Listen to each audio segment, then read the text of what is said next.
교독하도록 하겠습니다. 선생님 먼저 21절부터 하도록 하겠습니다. 만일 그가 가난하여 그의 힘이 미치지 못하면 그는 흔들어 자기를 속죄할 속건제를 위하여 어린 순양 한 마리와 속죄를 위하여 고운 가루 10분의 1 에바에 기름 섞은 것과 기름 한 록을 취하고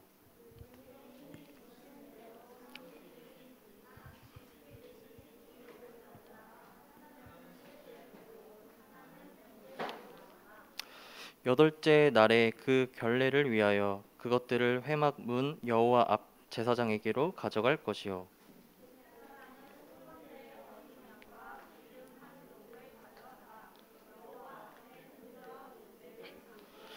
속건제의 어린 양을 잡아서 제사장은 그 속건제 물에 피를 가져다가 정결함을 받을 자의 오른쪽 귀 부리와 오른쪽 엄지 손가락과 오른쪽 엄지 발가락에 바를 것이요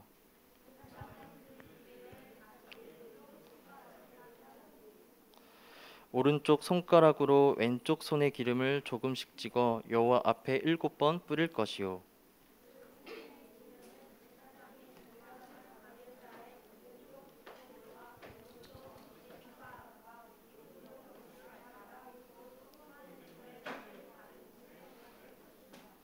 또 그 손에 남은 기름은 제사장이 그 정결함을 받는 자의 머리에 발라 여호와 앞에서 그를 위하여 속죄할 것이며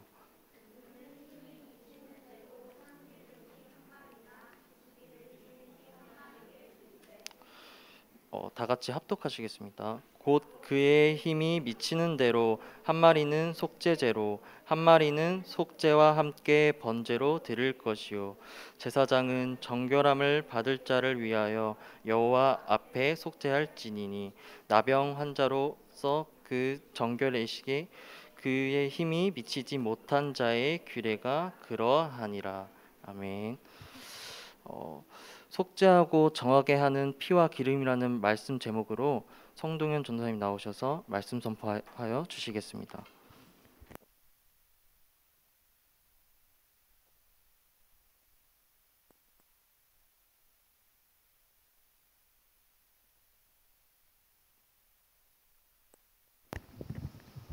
네, 오늘 이 성경 본문의 말씀은 이제 나병 환자가 나았을 때 정결 예식을 치러야 된다. 그걸 지금 명령하고 계시는 겁니다. 그냥 병이 나았다고 해서 진영 밖에 격리되어 있던 환자가 그냥 병 나았다고 해서 그냥 진영 안으로 들어와서 살 수 있는 것이 아니고 누구한테 가야 된다 그랬죠?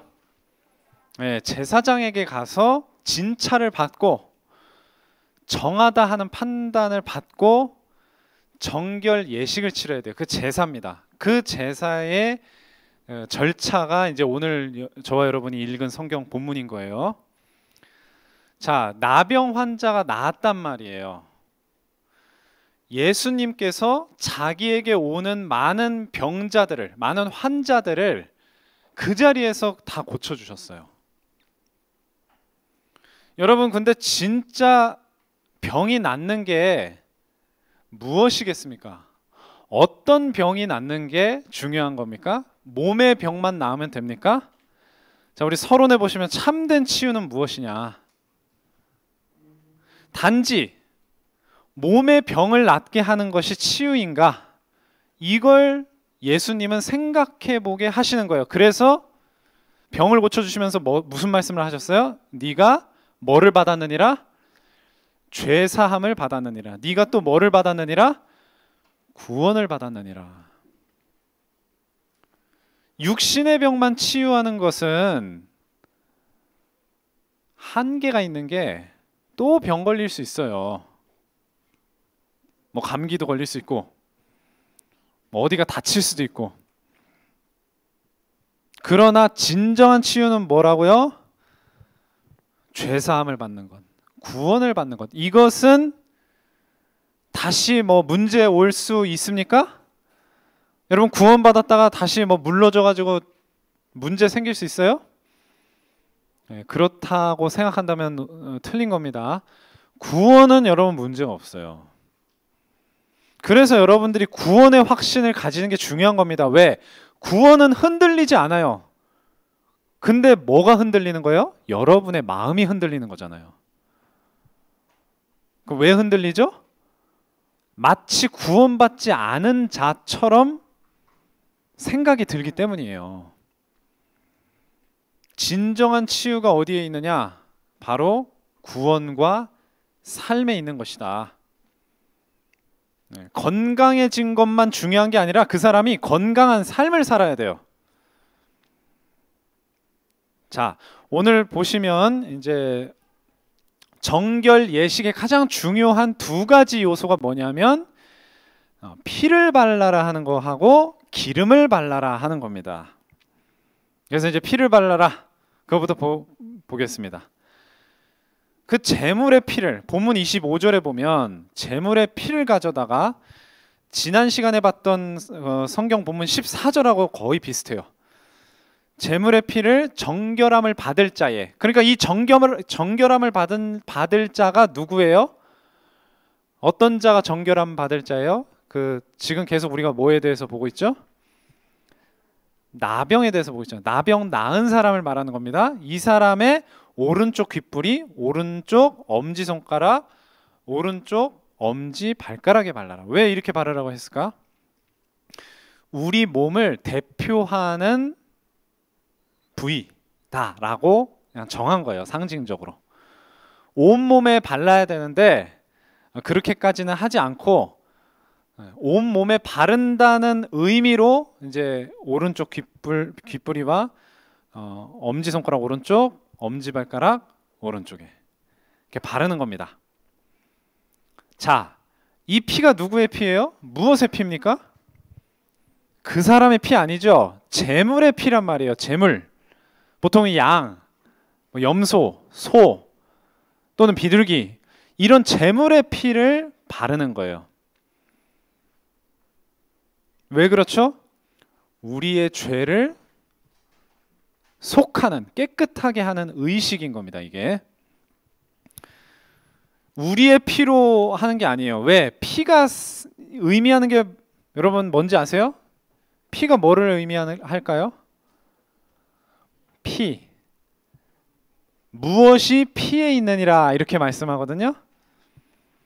네, 누구예요? 선생님이시구나. 네, 랩런트인 줄 알고. 피가 상징하는 것은 생명이란 말이에요. 만약에 우리 피로 드린다 그러면 우리가 어떻게 돼야 되는 건데?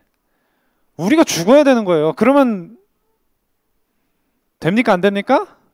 안 되겠죠. 죽어버리면 안 되죠. 그래서 제물이 대신 죽는다는 의미로 제물의 피를 뿌리고 바르는 거예요. 자, 그래서 이 제물이 대신 죽어서 피를 흘렸다는 것은 대속의 의미가 있는 거죠. 대속. 한자까지 써놨죠. 대속. 풀어서 무슨 뜻이라고요? 대신 속죄를 해주는 거예요. 대신 속죄. 죄값. 속죄는 무슨 뜻이에요? 죄값을 치러주는 거예요. 그러니까 대신 죄값을 치러준다라는 뜻입니다. 대신 죄값을 치러주는 제물의 피다 이 말이에요. 예수님이 이 땅에 왜 오셨습니까? 바로 그 제물이 되시려고 오신 거예요. 자기를 제물로 내어주시기 위해서 온 것이다. 섬김받으려고 하면 아니고, 그게 이제 마가복음 10장 45절 말씀이죠. 그래서 죄 없으신 예수님이 우리를 대신해서 죄값을 치러 주시러 오신 거예요. 베드로전서 3장 18절에 보면은 뭐 다른 구절 길이가 좀 길지만 중요한 건 뭐냐? 의인으로서 불의한 자를 대신하셨다 하는 부분이에요. 대신이에요, 대신. 우리 대신. 왜? 우리가 우리 죄값 치르고 죽으면 어떻게 된다 그랬어요? 어디 간다 그랬어요? 지옥에 가는 거예요, 지옥. 그러면 안 되기 때문에 대신 죄값을 치러주신 겁니다. 그게 바로 피예요, 피. 자, 두 번째입니다. 이제 뭐를 바르라? 기름은 뭘까요? 기름. 기름은 뭔데 바르는 걸까요? 기름도 똑같이 오른쪽 귓불이, 오른쪽 엄지손가락, 오른쪽 엄지발가락에 바르라고 되어 있습니다. 28절에 보면 지난 본문 17절하고 똑같습니다. 자, 이 기름은요, 뭐를 의미하냐면은 영을 의미해요. 영. 근데 어떤 영을 의미할까요? 누구의 영을 의미할까? 하나님의 영을 의미하는 거예요. 우리의 영이 아니라. 자, 우리에게 하나님의 영이 필요한 이유가 뭘까요? 자, 우리가 구원을 받았어요. 너무나 감사합니다. 사실은 하나님이 우리를 구원하시고 겨우겨우 살게만 하셔도 우리는 감사해야 돼요. 심지어는 구원받고 나서 바로 죽이셔도 어떻게 해야 돼? 감사해야 돼요. 그런데 하나님께서 그렇게 안 하시고 남은 삶을 살게 하신단 말이에요. 근데 그 남은 삶을 그냥 너네들 알아서 살아라. 좀 어렵겠지만 그냥 견디면서 살아라. 실제로 그렇게 믿는 사람들도 많이 있었어요. 우리가 구원받았으니까 이제 가난하게 살아도 만족하고 어렵게 살아도 마땅한 줄 알고 그렇게 알고 믿은 분들도 많이 있었어요. 근데 그게 바르게 믿는 걸까요? 아닐까요? 네, 아니죠. 바르게 믿는 게 아니에요. 하나님께서는 이 피로 상징되는 그 예수님이 보혈을 흘려주셔서 우리를 구원하신 다음에 바로 뭘 약속하셨냐면 성령을 보내겠다고 약속을 하신 거예요. 왜 그렇습니까? 그 성령이 우리에게 무엇이 되느냐? 능력이 되기 때문이에요. 능력. 우리가 구원을 받았다고 해서 여러분 갑자기 능력자가 되는 게 아닙니다. 여러분, 우리가 모든 문제 끝났다. 그러니까 이제 아무 문제 없다. 그렇다고 해서 우리가 갑자기 어떤 능력이 생겨가지고 갑자기 엄청 우월한 그런 어떤 존재가 되는 게 아니에요. 똑같은 연약함을 그대로 가지고 계속 사는 거예요. 근데 왜 이런 말씀을 드리냐면 너 구원받았는데 왜 그러냐? 너 하나님 자녀 아니냐? 이렇게 이제 이야기를 하는 경우들이 많거든요. 보통 막 이렇게 낙심하고 이러면은. 근데 그 말이 틀린 말은 아닌데 잘못하면은 야, 네가 능력 있는데 왜 그래? 뭐든지 할 수 있는데 왜 그래? 이렇게 될 수 있어요. 우리가 뭐든지 할 수 있는 게 아니고 구원을 받았으면 그때로부터 하나님의 능력을 필요로 하는 거예요. 하나님의 능력을. 그래서 기름을 바르게 하셔가지고 너네들의 능력이 아니라 성령의 능력으로 살아가라. 이거를 우리에게 깨우쳐 주시는 거예요. 그래서 기름을 바르게 하는 겁니다. 아시겠죠? 또 무슨 뜻이 있느냐? 성령이 그냥 어떤 능력이 된다 그래가지고 어떤 에너지이기만 한 것이 아니고 어떤 이단들은 그렇게 가르칩니다. 성령은 에너지다. 뭐 강호동이 막 씨름을 할 때 막 하면 그게 성령이다. 이런 식으로 얘기를 해요. 틀린 말이고 성령은 인격적인 존재. 그래서 지혜가 있으시거든요. 하나님의 뜻을 통달하시는 분이라고 돼 있거든요. 그래서 그건 뭡니까? 우리 생각대로 살지 말라는 거예요. 우리가 구원받기 이전에 갖고 있었던 불신자의 생각, 불신앙의 생각, 우리가 어떻게 노력해가지고 잘 먹고 잘 살아볼까 하는 그런 육신적인 생각, 세상적인 생각, 그거 가지고 살면 된다 안 된다?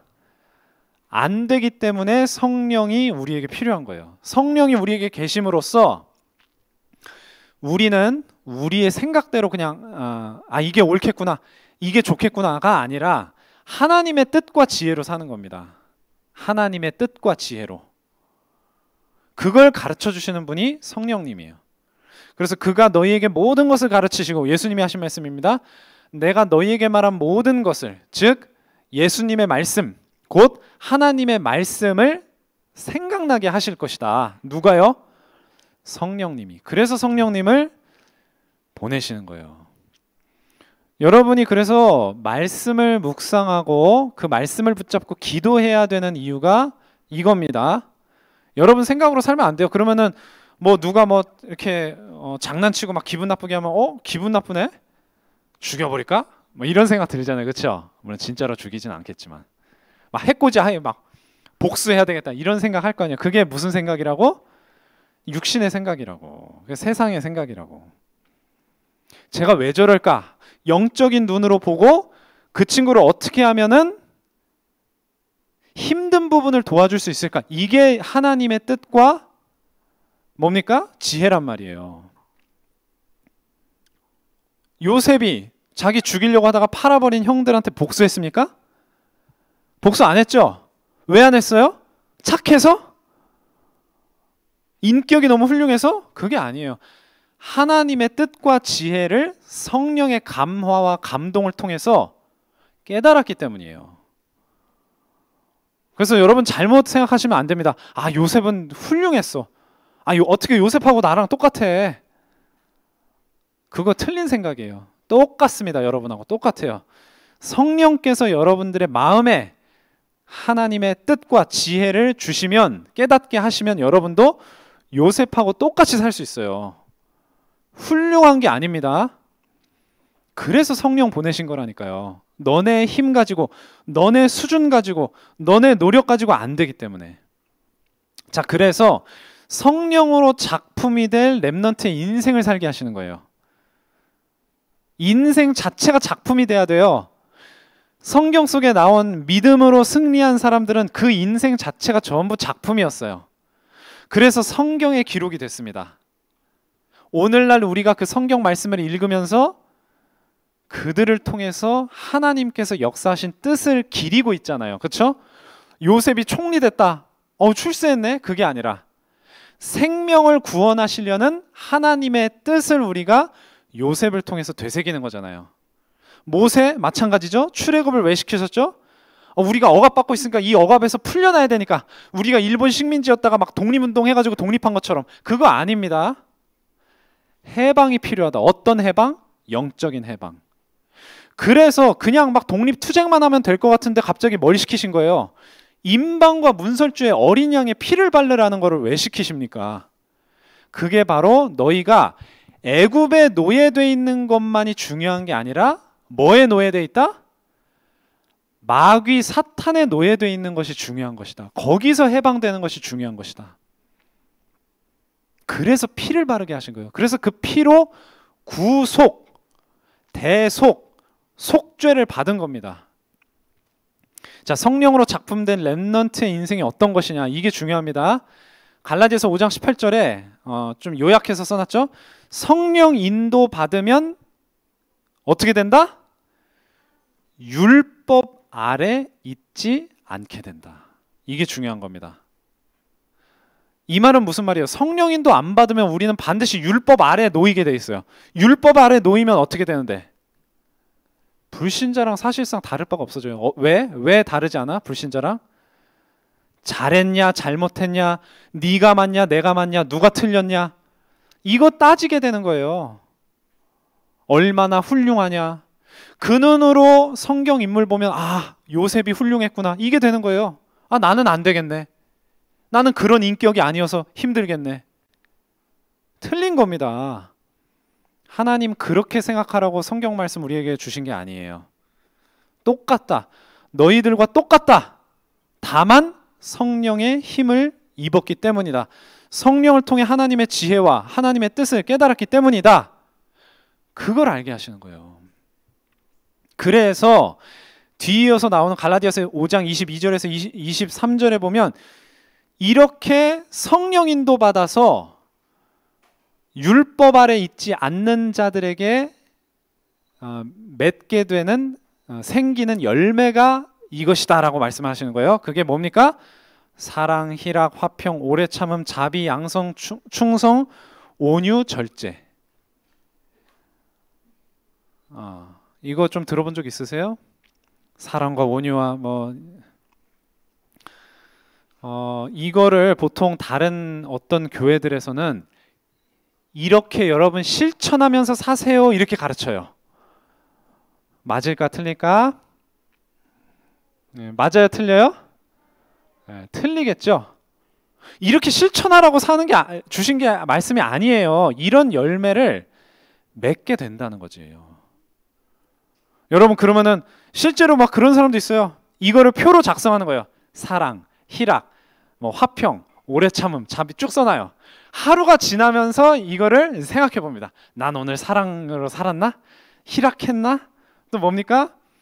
화평했나? 오래 참았나? 아, 오늘은 오래 참는 걸 못했네. 내일은 오래 참아야 되겠다. 양선 착하게 했나? 아유, 착하게 못한 것 같아. 험한 말을 했어.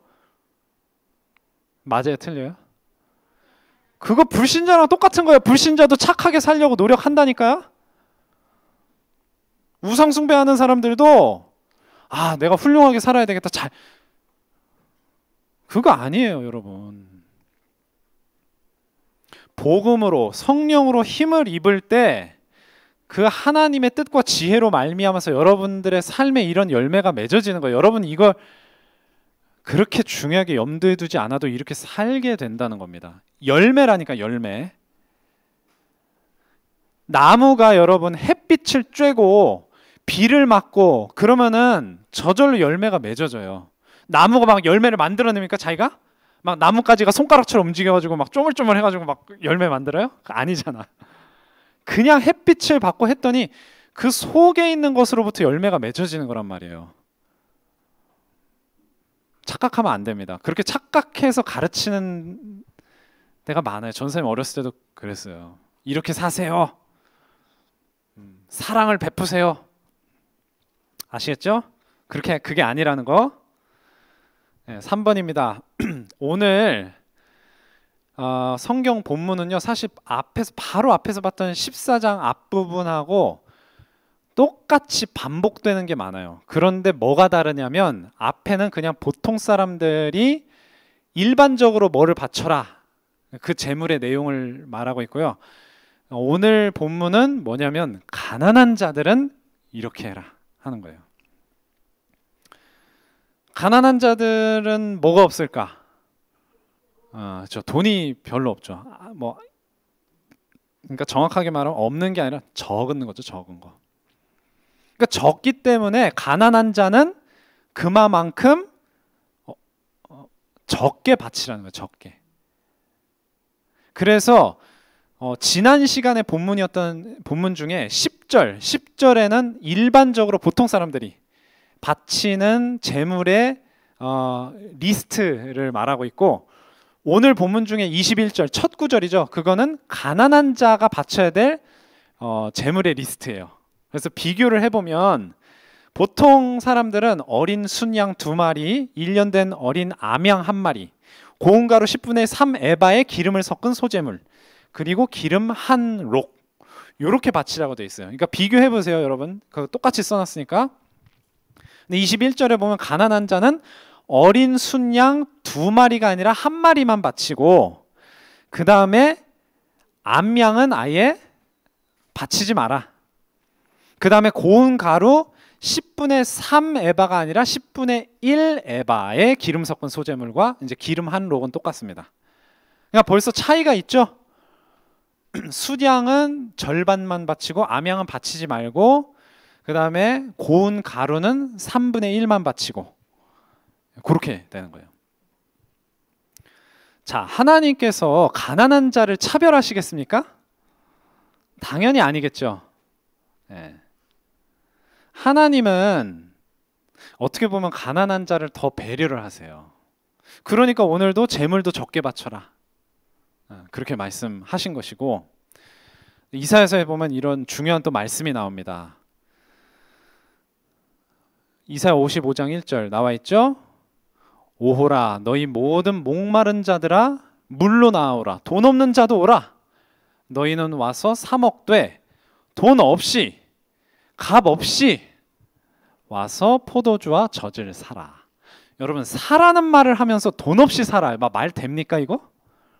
산다는 말 자체가 뭔가 대가를 치른다는 뜻이잖아요, 돈으로서. 근데 돈 없이 값 없이 사래요. 말이 됩니까? 근데 왜?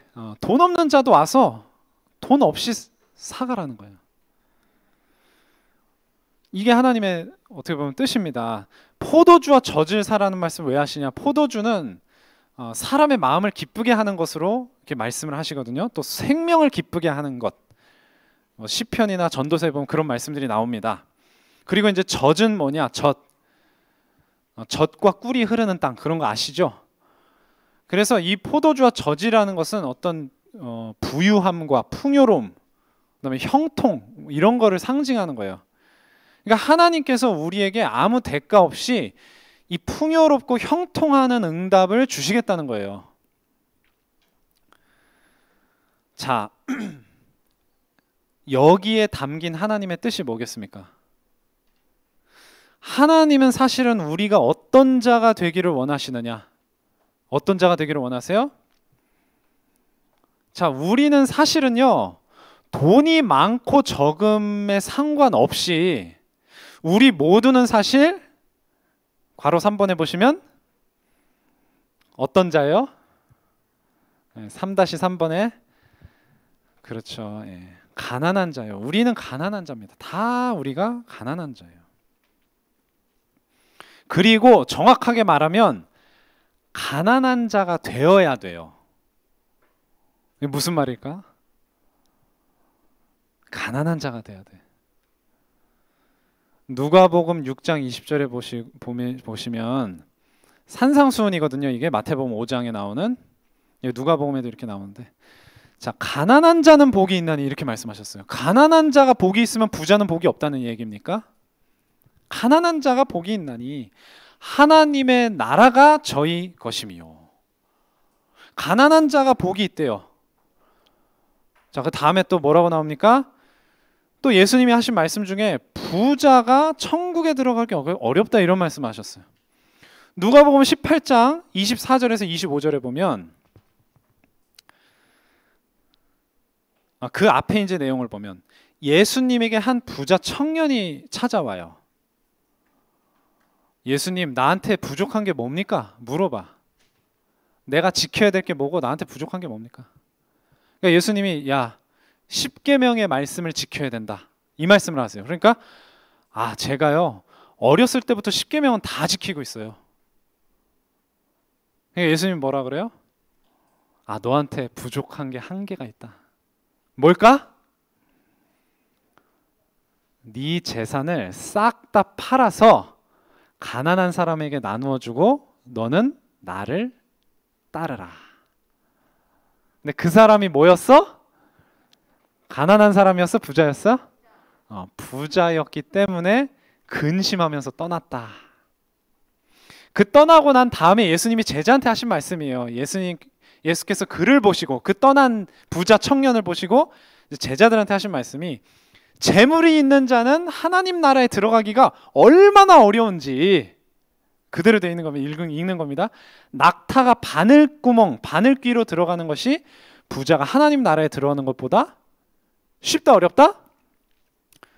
쉬울 것이다. 반대로 말하면 부자가 하나님 나라 들어가는 것이 낙타가 바늘구멍으로 들어가는 것보다 어려울 것이다. 낙타가 바늘구멍으로 들어갈 수 있어요, 없어요? 이게 이제 뭐 번역에 따라서는 바늘구멍이 아니라 뭐 사람 한 명이 겨우 지나갈 수 있는 뭐 그런 걸 말한다고도 하거든요. 어쨌든 불가능한 걸 의미하는 거예요. 그러니까 제자들이 뭐라고 물어봐? 아니, 그럼 누가 들어갈 수 있습니까? 이렇게 물어봐요. 누가 들어갈 수 있습니까? 하나님 나라에. 그러니까 예수님이 하신 말씀이 뭐냐면, 사람으로서는 불가능한데 하나님으로서는 가능하다. 하나님은 하실 수 있느니라. 그렇게 말씀을 하세요. 자, 왜 부자가 천국에 들어가기 어려울까요? 왜 가난한 자에게 복이 있다고 말씀하셨을까요? 여러분은 뭐라고 생각하세요? 왜 가난한 자에게 복이 있다, 부자는 천국에 들어가기 어렵다, 이 말씀 왜 하셨을까?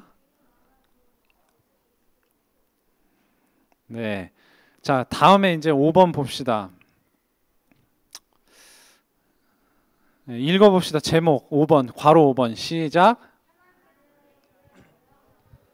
네, 하나님께 대하여 부요하지 못한 자. 이게 그 누가복음 12장 21절에 나오는 그 문구예요. 예수님이 하신 말씀 중에 일부입니다. 하나님께 대하여 부요하지 못한 자가 있다. 자, 한 번은 예수님에게 어떤 사람이 찾아왔어요. 보통 예수님에게 찾아오는 사람들은 예수님께 말씀을 청하거나 우리에게 하나님 말씀을 가르쳐 주십시오, 아니면 병을 고쳐달라거나 하는 거거든요. 근데 이 사람은 왜 찾아왔냐면은 막 억울한 표정 막 지으면서, 아, 우리 한민이 잘 억울해요. 아, 억울해요 하면서 찾아왔어. 왜 억울해? 아니, 우리 부모님이 돌아가셨는데 형이 있잖아요, 재산을 다 가져가 버렸어요. 아니, 나도 아들인데 나한테도 재산 나눠줘야 될 거 아니에요. 형이 다 가져가 버렸어요. 한민아, 만약에 선민이 형아가 재산 다 가져간다고 생각해봐. 나중에 나이 많이 먹어가지고 한민이가 한 50, 60 정도 됐는데, 그치? 그래서 이제 부모님 돌아가셨는데 선민이 형이 다 가져갔어. 부모님 재산을, 아파트, 자동차, 돈. 그럼 한민이, 형아 잘 가져가, 안녕. 이럴까요? 여러분, 실제로 이걸로 소송 굉장히 많이 하는 거 아세요? 형이 다 가져갔어요, 오빠가 다 가져갔어요. 그래가지고 막 소송 건다니까, 동생들이. 지금은 뭐 그렇게 안 하지만 옛날에는 큰아들한테 막 다 줬기 때문에. 그러니까 예수님이 뭐라고 말씀하세요? 야, 내가 재판장이냐? 이렇게. 왜 나한테 그러냐? 내가 재물 나누는 자냐? 재산 분할해 주는 자냐? 그렇게 말씀하시는 거예요. 그러면서 하신 말씀이 뭐냐? 탐심을 물리쳐라. 물질에 대한 욕심을 좀 물리쳐라. 왜? 사람의 생명이 그 재산이 많은 것에 있지 않다. 재산이 많다고 해서 그에게 생명이 있는 것이 아니다. 그러면서 예수님이 비유를 들려주시는 거예요. 비유. 어떤 부자가 있어요. 그 부자가 엄청 땅이 많아. 그래가지고 농사를 지어서 막 아래 하인들을 엄청 많이 부리겠죠. 하인들을 시켜서 농사를 막 하니까 엄청 소출이 많다. 곡식을 엄청 많이 거두는 거예요. 그러니까 막 창고가 넘쳐. 야, 창고를 헐고 큰 좋은 창고를 지어가지고 거기다가 곡식을 한가득 쌓아두고, 야, 이제는 즐기면서 살아보자. 뭡니까? 든든하다. 근데 그날 밤에 하나님이 나타나셔서 뭐라 그래요? 얘야, 내가 오늘 네 영혼을 거둬갈 텐데 네가 죽으면 네가 지금까지 쌓아올린 그 재산은 누구 것이 되겠느냐? 이렇게 물어보시는 거예요. 누구 것이 되겠느냐? 그래서 이러면서 예수님이 하신 말씀이 뭐예요? 마지막 21절에 보면 자기를 위하여 재물을 쌓아두고 하나님께 대하여는 부요하지 못한 자가 이와 같으니라. 부자가 그냥 부자라고 해서 하나님 나라 들어가기가 어렵다고 말씀하시는 게 아니에요. 가난한 자가 단순히 가난하다고 해서 복을 받는 게 아니에요. 부자는 자기 재산이 많으니까 그거 가지고 즐길 수 있잖아. 그러니까 하나님 앞에서 겸비할까? 하나님 의지할까? 하나님 앞에 막 간절하게 하나님 막 매달릴까? 필요 없어. 나 돈 많은데. 나 돈 많은데 그런 거 필요 없어. 하나님께 대하여 부여하지 못한 자나. 반대로 가난한 자는 어때요? 매달린단 말이야. 하나님 의지한단 말이에요. 다 그런 건 아니지만, 그래서 중요한 건 뭐예요? 우리가 하나님 앞에서 가난한 마음을 가지고 서는 거예요. 오늘도 여러분, 결론입니다. 오늘도 나는 하나님의 은혜가 필요합니다. 오늘도 나는 하나님이 나에게 베풀어 주신 그 구원의 뭐예요? 구원의 복음으로 힘을 얻기를 원합니다. 오늘도 나는 하나님이 주시는 능력이 필요합니다. 하나님 앞에 가난한 자가 되어가지고 하나님께 구해야 되는 거예요. 그게 가난한 자가 복되다 하는 겁니다. 단지 돈이 많으면 안 된다 그 말이 아니에요. 돈 많은 자들이 착각에 빠지기가 쉽기 때문에 그래요. 자기가 굉장히 진짜 많이 가진 것처럼.